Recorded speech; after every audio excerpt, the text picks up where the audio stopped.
खबर राजधानी रायपुर से है, जहां सीजीएमएससी को लेकर छत्तीसगढ़ एमएससी को लेकर स्वास्थ्य विभाग की बड़ी कार्रवाई हुई है। 2017-18 से लेकर अब तक के सारे टेंडर निरस्त कर दिए गए हैं। करीब 100 करोड़ रुपए के टेंडर निरस्त किए गए हैं।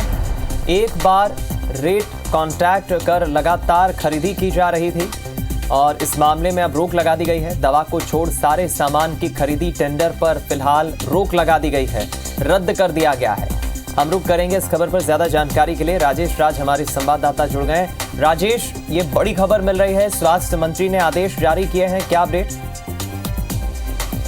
स्वास्थ्य मंत्री ने आदेश जारी कर दिया है। दरअसल सीजीएमएससी में कई सालों से, जो मान लीजिए कि 2017-18 से इन्होंने आदेश जारी किया है, तो 2017-18 में जो रेट कॉन्ट्रैक्ट हुआ, जो रेट तय हुआ, उसी रेट पे लगातार आगे सप्लाई होती रही थी। उसको बीच में कभी रिवाइज नहीं किया गया, जबकि इस बीच में कई सारे प्लेयर्स आते हैं और रेट में उतार चढ़ाव होता है, लेकिन एक नेक्सस बना करके सीजीएमएससी में और सरकारी राजस्व को नुकसान पहुंचाया गया। ये मुद्दा जोर शोर से उठा था।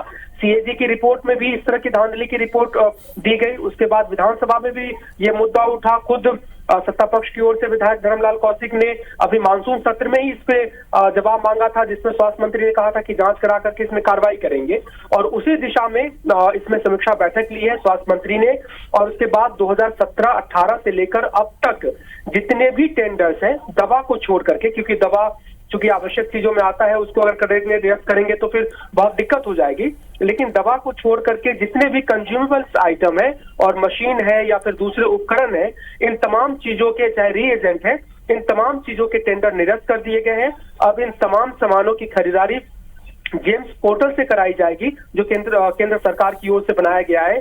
और अगर वो सामान जेम्स पोर्टल पे नहीं मिलता है तो फिर वित्त विभाग की अनुमति से कलेक्टर के निर्देश पर लोकल परचेज होंगे। तो एक सुधार करने की दिशा में एक बहुत बड़ी घोषणा है ये। साथ ही साथ स्वास्थ्य मंत्री ने यह भी कहा है कि इसमें जांच चल रही है।